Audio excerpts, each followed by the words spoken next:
Morning, কেমন আছো তোমরা সবাই? আশা করি সবাই খুব খুব খুব ভালো আছো। এই দেখো কখন ঘুম থেকে উঠে আসছে। তোমাদের সবাইকে অনেক অনেক অনেক স্বাগত মুখার্জি ফ্যামিলি ব্লগসে। আর যারা এখনো পর্যন্ত আমাদের চ্যানেলটাকে সাবস্ক্রাইব করোনি তারা অবশ্যই আমাদের চ্যানেলটাকে সাবস্ক্রাইব করো, ভর্তি ভর্তি লাইক শেয়ার আর কমেন্টস করো। পাপা গুড মর্নিং বলো। Good morning. Have a nice day. ওলে বাবালে, ওর ঘুম এখনো পুরোপুরি কাটেনি, জানো আজকে ওর এক্সাম আছে, এখনো খানু হয়নি, ঘুম থেকে উঠেছে দেরিতে। অনলাইনে অলরেডি কোশ্চেন পেপার চলে এসেছে। ভগবানের দান সুন্দরভাবে থাকুক, ব্যাস এইটুকুনি। আমি এখন পরীক্ষা দেবো খানু করে।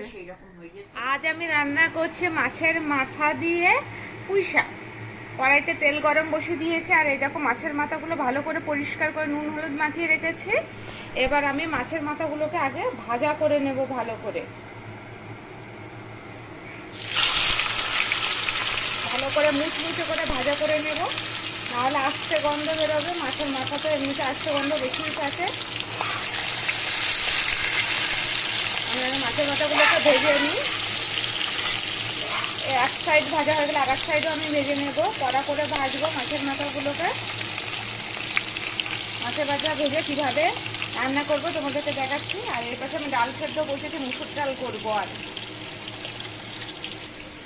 ডালটা সেদ্ধ হয়ে গেছে, আমি এর মধ্যে নুন হলুদ চিনি সব দিয়েছি, আর কড়াইতে তেল গরম করেছি। এবার আমি এর মধ্যে ফোড়ন দেবো। দেখো আমি কি কি ফোড়ন দিই। এতে আমি ফোড়ন দিলাম, 5 ফোড়ন দিলাম, আর কাঁচা লঙ্কা আর পেঁয়াজ। এবার ভালো করে এটা আমি নেড়ে নেব।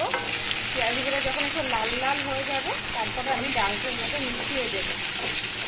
ডালে সব কিছুই আর কি মেশানো রয়েছে, মশলা বলতে নুন হলুদ চিনি সব মেশানো আছে। আমি এটাকে একটু ভাজা ভাজা করে নেব, তারপরে ডাল দেব। দেখতে থাকো। এই দেখো পেঁয়াজটা কিন্তু ভাজা ভাজা হয়ে গেছে, পেঁয়াজ ভাজা ভাজা হয়ে গেছে। এর মধ্যে এবার আমি ডালটা দিয়ে দিচ্ছি, দিয়ে এটা মিনিট 2 আমি ফুটিয়ে নিচ্ছি যাতে পেঁয়াজটা নরম হয়ে যায়। এই যে আর 5 ফোড়নের একটা সুন্দর গন্ধ আছে, পেঁয়াজ ভাজার একটা সুন্দর গন্ধ আছে। আর এইদিকে দেখো মাছের মাথা কিন্তু আমার ভাজা হয়ে গেছে, দেখেছো কতটা আমি লাল লাল করে ডিপ ফ্রাই করেছি। আর এইগুলো তো আগে তুলে রেখেছিলাম। এবার আমি এর মধ্যে ফোড়ন দিয়ে, আমি এটার মধ্যে 5 ফোড়ন দিয়েছি, দেখো ফোড়নটা হয়ে গেছে।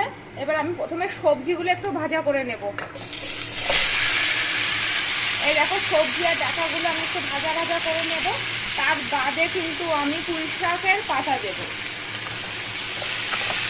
আর এই সবজিগুলো যখন আমি ভাজা করছি এর মধ্যে আমি দিয়ে দেবো সামান্য পরিমাণে হলুদ আর নুন দিয়ে দেবো।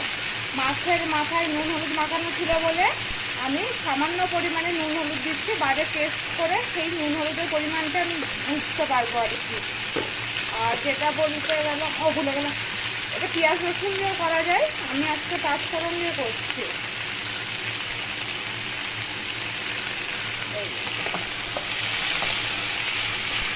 সামান্য পরিমাণে দিয়েছি, আর এটা ভাজা ভাজা করে তারপরে আমি শাক অ্যাড করব। এই দেখো সবজিগুলো ভাজা ভাজা হয়ে গেছে, আমি এর মধ্যে কাঁচা লঙ্কা দিয়ে দিচ্ছি। এই দেখো কাঁচা লঙ্কাগুলো গাছের কাঁচা লঙ্কা, তোমাদেরকে বলেছিলাম না ঘরে যদি লঙ্কা না থাকে তখন গাছ থেকে তুলবো। পাকুম এটা অতটা ভালো খাবে না, কাঁচা দেওয়া থাকবে দিতে ভয় লাগবে বলে আমি লঙ্কা 3টেই আর কি ফাটিয়ে দিলাম। আজকে ঘরে লঙ্কা ছিল না, কোস্তা তো বেরিয়ে গেছে, তো ছাদ থেকে লঙ্কা তুলে নিয়ে এসে রান্না করছি। আনন্দ হয় গাছের কোনো সবজি খেতে, কতটা টাটকা, কোনো সার নেই। এবার আমি এর মধ্যে পুঁই শাকগুলো দিয়ে দিচ্ছি, আর এগুলো যখন সেদ্ধ হয়ে যাবে তারপরে আমি মাছের মাথা অ্যাড করবো। মাছের মাথা এগুলো একটু সামান্য ভেঙে ভেঙে দেবো। পুঁই শাকে একটু জল বেরোবে বলে আমি এখনই চাপা দিয়ে দিচ্ছি, বাদে যদি এটা সেদ্ধ হওয়ার জন্য জল লাগে তাহলে সামান্য পরিমাণে আমি এর মধ্যে জল অ্যাড করে দেবো। আর চাপা দিয়ে আমি আগে সবজিটা ভালো করে রান্না করে নিই। দেখো পুঁই শাকের চচ্চড়িটা কিন্তু হয়ে গেছে, আমি এবার এটা বন্ধ করে দেবো গ্যাস। আর এই পাশে ডালের জন্য আমি বেগুন ভাজা করছি। আজকে রান্না এই পর্যন্ত। আজকে ডালের সাথে থাকলো তাহলে পুঁই শাক চচ্চড়ি আর বেগুন ভাজা আর গরম গরম ভাত, বেশ ভালোভাবে খাওয়া হয়ে যাবে। ও হ্যাঁ, পাকুম যেহেতু এই কাটা চচ্চড়িটা খেতে পারবে না বলে পাকুমের জন্য আমি শুধু ডিমটা সেদ্ধ করে নেবো একটা। চলো আবার খাবার সময় দেখা হচ্ছে। এটা এই যে পাকুম খেতে বসেছে।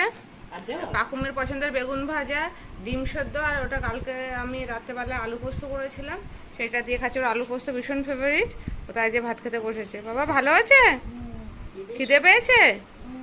এটা কি খাচ্ছি জানো? বেগুন ভাজা না কিছু বলো, ওইটা খাচ্ছি। ভালো ভালো। এবার আমরা খেয়ে নিই তাড়াতাড়ি করে। চলো টাটা। আমি আর মা একটু বেরোচ্ছি। পাখুম রয়েছে দাদাইয়ের কাছে, কোস্তাব রয়েছে কাজে। পাখুম যেতে চাইলো না, বললো মাম্মা বাড়িতে থাকবো। দাদাইকে জ্বালাতন করছে। দাদাইকে এখন পড়াশুনো করাচ্ছে বসে বসে। ওর আজকে এক্সাম হয়ে গেছে, তো দাদাইকে পড়াশুনো করাচ্ছে। আর আমরা এই বেরিয়েছি। চলো কোথায় যাচ্ছি, কি করতে যাচ্ছি, যদি সম্ভব হয় অবশ্যই তোমাদের সাথে শেয়ার করবো। চলো টাটা।